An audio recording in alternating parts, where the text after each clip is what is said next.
My name's Russ Jennings, and I give consent for this video. I was born in New Bern, Tennessee. Moved to Arizona when I was started first grade, Casa Grande, Arizona, where I resided through high school and into college. My family was fairly poor. In fact, we're white cotton pickers when we moved from Tennessee to Arizona. We worked our way across to Arizona by picking cotton. And of course, when we got to Casa Grande, we lived in cotton camps, tents, as did a lot of families during that period of time. And that was the early 50s. And then my dad got a job on the ranch. Then he became foreman. We moved into the big white house, which was the first house we ever lived in that had paint.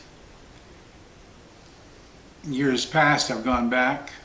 It's torn down now, but the last time I saw it, it wasn't so big. Probably a 2-bedroom, but it was big for us. My mom and dad worked hard their whole lives. My older brother was in the Korean War. My brother, just older than me, was in the military, served stateside. My younger brother, Mike, was in the military, Army. He served in Germany. I joined the U.S. Army in 1963. Went to aviation school at Fort Rucker, Alabama. Became a crew chief. Was assigned to the end of the world. That's Fort Riley, Kansas. Got there in the winter time. Very cold, bleak, homesick. Very poor, $90 a month or so.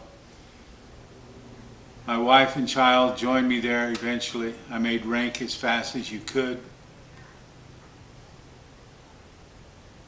I always felt that my family and myself were patriots. And when your country needs you, you go. That's what I did. 1965, Lyndon Johnson sent the 1st Cav Division to Vietnam along with the 1st Infantry Division. And I was a member of Bravo Company, 1st Aviation Battalion, the 1st Infantry Division. I like to tell a humorous story. When we got there, we were at Benoit Air Force Base for 3 or 4 days. Then we moved out to a place called Phu Loy. Nothing but flat land next to the jungle that the Japanese used as World War II air bases. And on our way there, Major Johnson, our company commander, was a trail vehicle. I was sitting on the Jeep with the M60 between 2 radio towers. And of course, you never want a convoy to stop. This particular convoy did stop due to a broken axle. It was very quiet. The birds had stopped. The hair on your neck was standing up. And suddenly, something hit our Jeep. Everyone opened up and down the line. After a while, Major Johnson called for a ceasefire and went up to see what was taking on. And I looked, we had a new clerk that was driving the Jeep. He was crying. I thought he was hit. And I asked him, he said no. He said he had nodded off and his helmet fell off, and that's what hit the Jeep. He wanted to know if he should tell Major Johnson. I said, only if you want to get shot. So our first combat was against trees and vines, and we kicked their butt. Then on to Phu Loy, where we spent the first few days setting up our tents, filling sandbags, and we had 2 Connex containers. For those of you that don't know what those are, they're big metal shipping crates.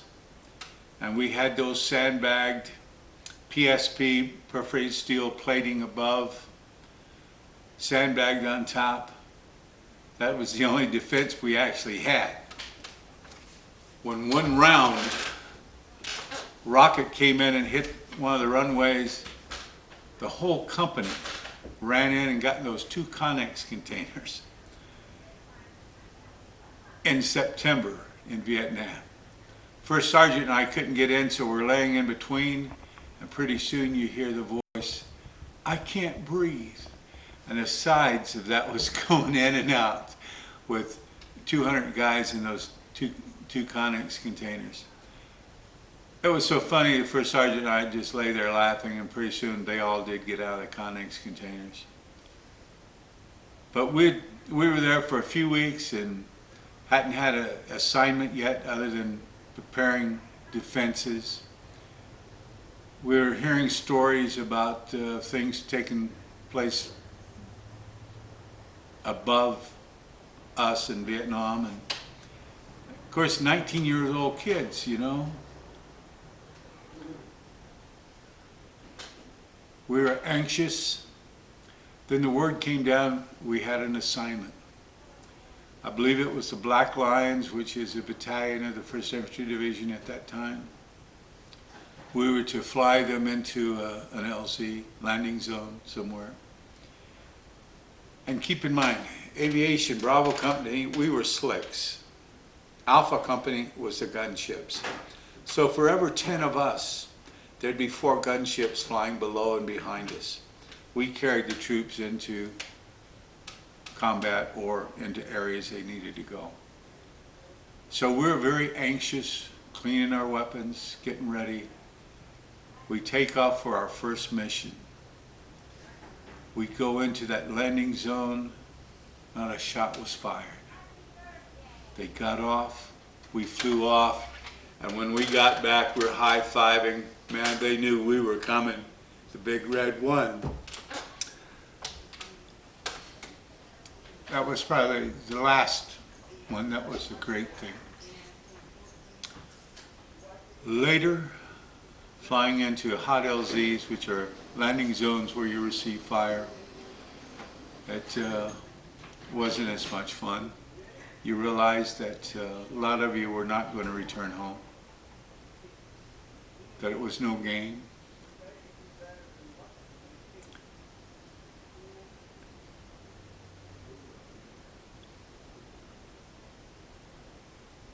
And some did not return home. But they were defoliating the forest around us. In fact, they had some choppers set up to defoliate with a thing called Agent Orange. It was called that because of the barrels that came in. Center part was all orange. And I've got some slides that show that we built our showers on stilts of 2x4s, and we used the Agent Orange barrels to hold the water that we showered in. Of course, when you're 19, they tell you it won't hurt you. You have a tendency to believe what they tell you, because it's your job, it's your duty to do. Had we looked to see what damage it was doing to the trees and the plants, how it destroyed life, plant life, you had to realize the damage it was going to do to us. But we did it.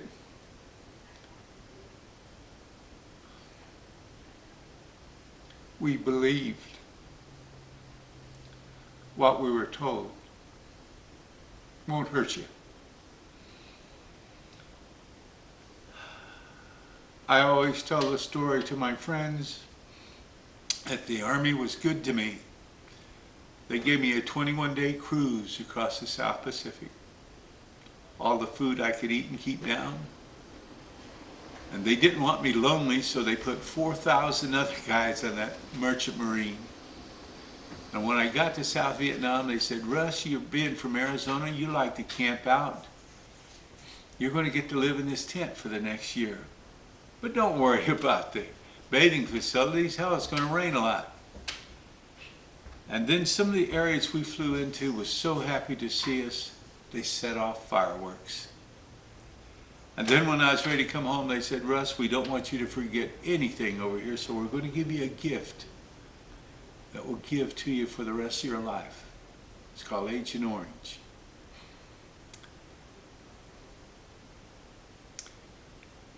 And they gave it to damn near everyone over there. But it's okay, because it won't harm you. 2007, I was in a Walmart store and I took my blood pressure and it was fine. And the pharmacist came over and asked me, he sat down and took his, and then he asked me if I'd take mine again. He thought his machine was broke. I took it again. He asked me all kinds of questions. If I was lightheaded, did I feel like I was going to faint? Because my heart rate was 37. And he had told me that's awful low heart rate. You need to talk to your doctor. Well, I'd never been to the VA before. In fact, the only reason I joined, I didn't even know I was eligible for years. No one told me that when I got out of the service. So a friend of mine in California said, you better sign up or you'll never be eligible. So I did. So in 2007, I called the VA as the pharmacist asked me to. And they wanted to know what the problem was. I told them, well, my heart rate was 37. So they got me in right away. Had an EKG and then sent me over to see a doctor. The EKG said possible ischemic heart disease on top of it.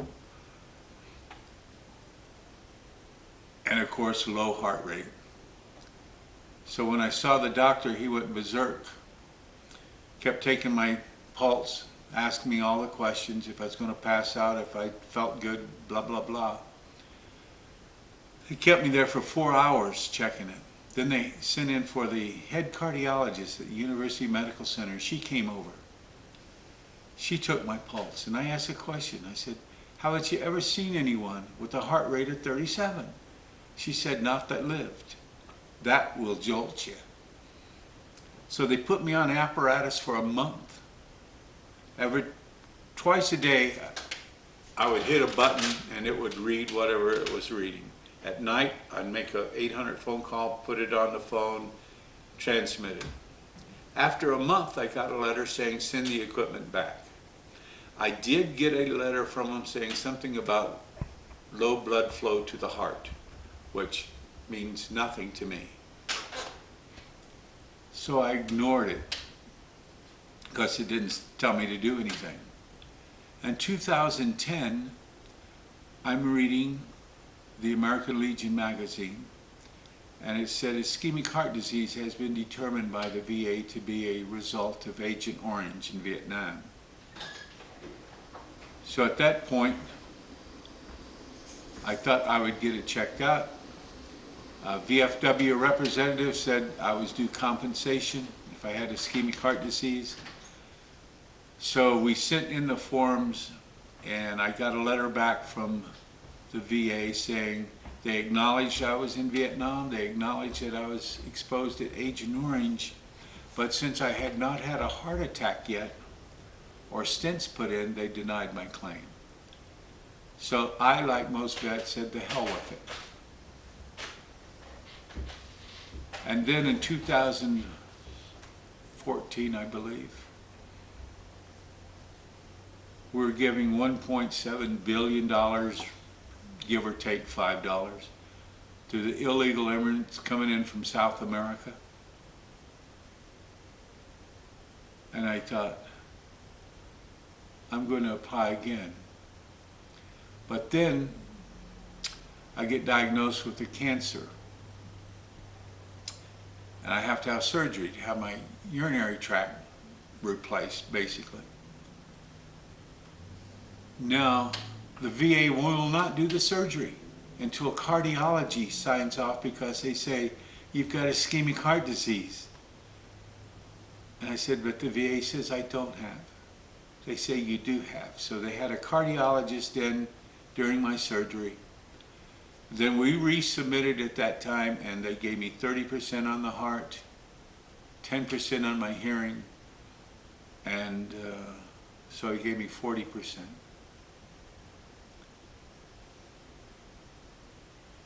Came through the surgeries fine. I have a thing, and I can't pronounce the name, but I get precancers constantly on my arms, my back, and they burn them off.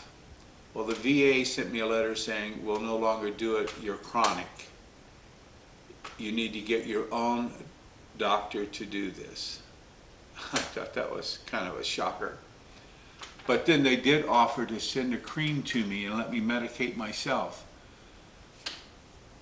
Twice a day for 2 weeks I have to put this cream on, which breaks out everything that's under the skin, comes up and causes these precancers to become scabs, and then eventually it'll come off. I have to do this 3 or 4 times a year, and it looks like hell. I just recently had it on my face, taking a cancer off here. I've had cancers removed all over my body. And I read an article in American Legion that says that this particular thing I have is 50% more prominent in Viet Nam vets than in the general population.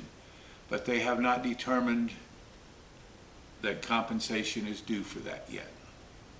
And I don't know if it comes up because they don't let you know.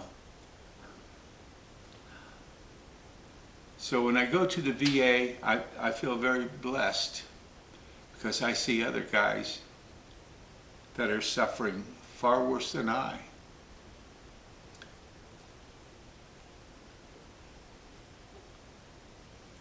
So outwardly, I'm fine. I got both legs, both arms. My head's on straight most of the time.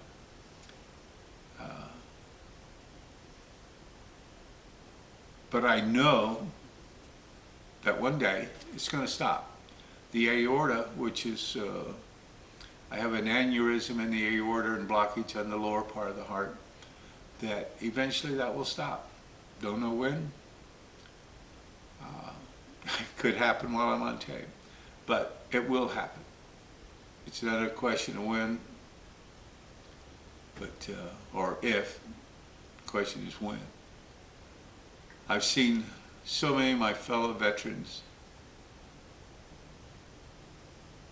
This is a disease that wipes out families. When the wife has to take care, bathe, feed,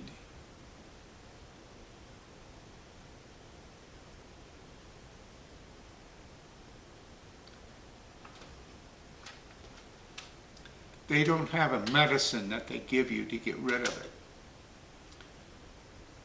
Of course, it could be worse. We could still be living in Viet Nam. And I saw a documentary on the people there. That's 3rd generations are suffering from it.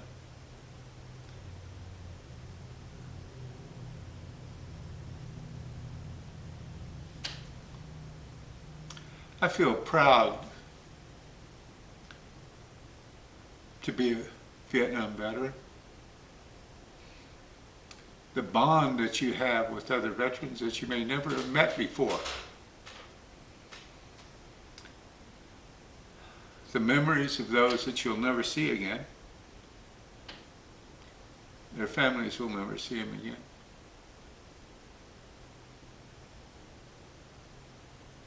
They gave their all. And the services at the Tucson Veterans has been good by me. The bureaucracy, I think every vet I've ever talked to has said the same thing.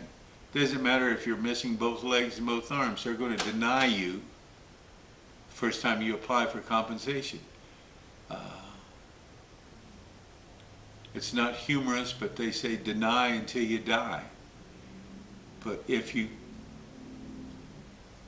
get someone to help you, then the bureaucrats will come through eventually.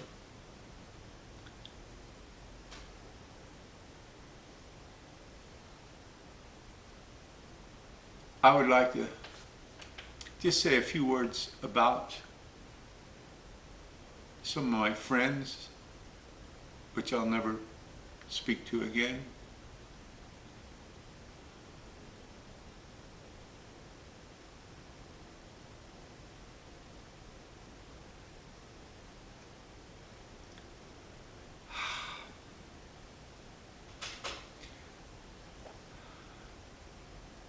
The good thing is that they'll never face what some of us faced when we came back.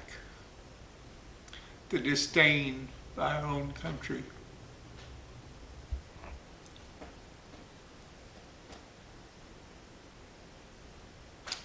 I guess I should mention that I was a SP5 E5, which is a specialist 5th class, and I made that in a year and a half in the military. And Major Johnson, our company commander and commander of my chopper, has to give you a re-enlistment talk before you get out of the service, and I was getting out from Vietnam. So he called me into the tent, and we were still in tents, and he said, "Jennings, why don't you re-enlist?" I snapped to very sharp and said, "Sir, IQ is just too damn high." He laughed and told me to get out of there. He was a good commander. He cared about his men.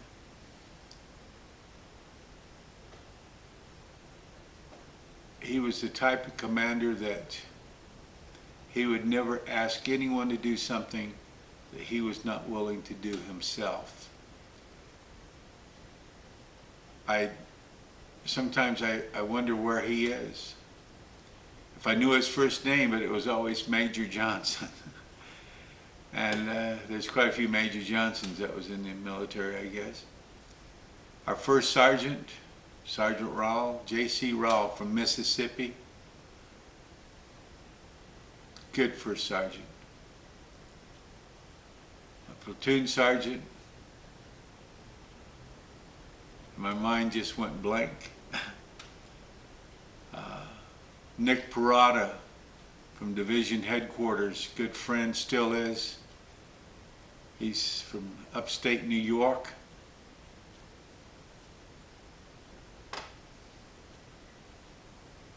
From Kankakee, Illinois, Buck Nisley, who is dying from Agent Orange with his heart. Can't do anything for him because he's too far gone to even have a heart replacement.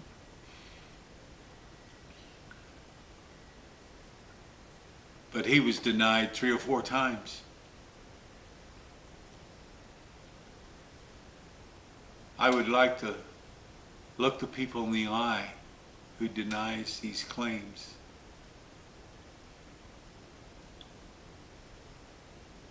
Well, that's one of the things I'd like to do. But you know, for the longest time, Vietnam veterans, and I'm speaking from my personal experience, never mentioned that you're a Vietnam veteran when you came home. Took the uniform off, never put it back on, and all you heard on the news, the demonstrations and the chanting and the blame to American forces, and the atrocities that were supposed to have been committed by American forces. I can honestly say there was not anyone that I served with that would have ever done anything that shows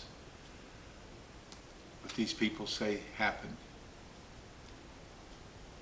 Many times when we'd convoy somewhere, we were giving children on the side of the road candy bars and food, actually, sea rations, because that's what we had. Our hot meal was dropping a 1946 can of beans in boiling water, taking a P-38 and opening it up and having a hot meal. But when we flew anywhere near a Air Force base, I'd pick up a vibration in the chopper, so we'd have to set her down, get to go eat at their mess hall. Good food. They even had table and chairs. It was almost like we were human.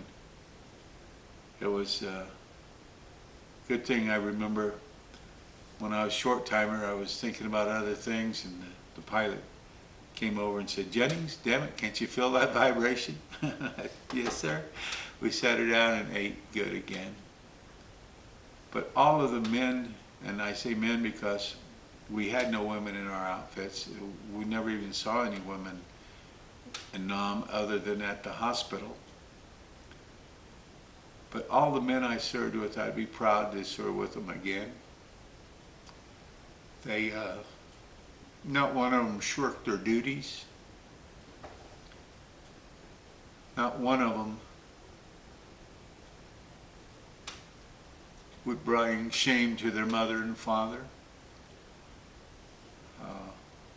When you're in a foreign country, in a hostile situation, where you don't know whether you're really going to get to go home or not.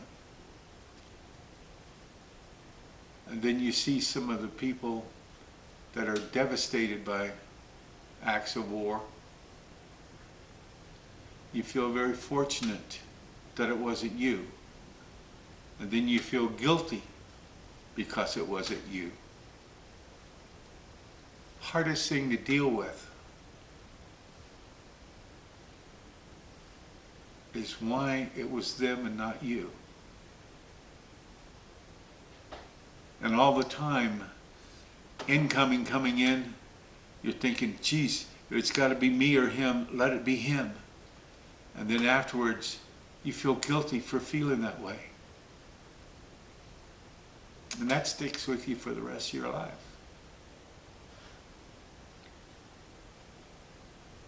Vietnam was an experience for a 19-year-old kid from Casa Grande, Arizona that I never, ever expected to have. The good and the bad. And you say the good. Yes, there was something good in Vietnam. We stopped our convoy, took food into an orphanage, and spent some time with those kids and the nuns. And you know, you think,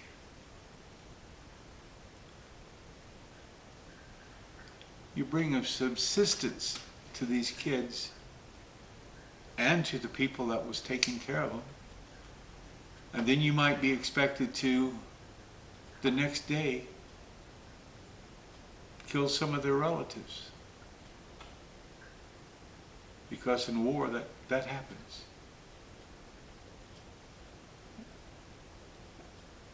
I don't know of any Vietnam vet that I've ever talked to that is a proponent of war. If you've ever been in one, you'll see the tragedy it brings to the human race. I used to think when I'd see the documentaries on World War I, World War II, and I'd think, that's horrible. But I think the worst war is the one that you're in, regardless which one it is. Our country asks us to do things that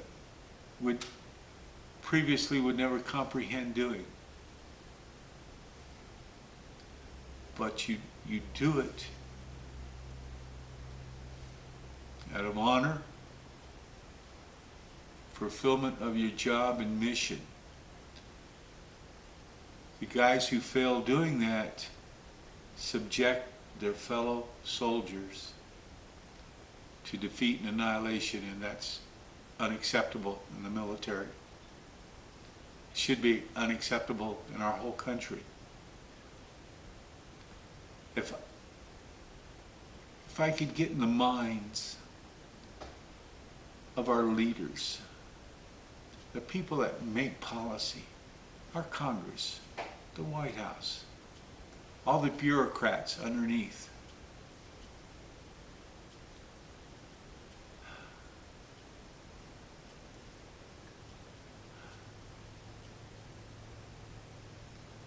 think of what you ask people to do and be ready to back those people up.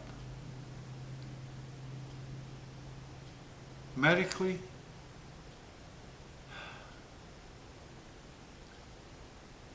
take care of veterans.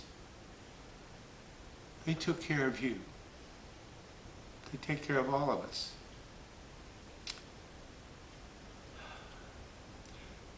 And this veterans that's afflicted by Agent Orange, check with your American Legion. And there were so many veterans that died before the VA ever acknowledged what was killing them. Their families never received a penny of help.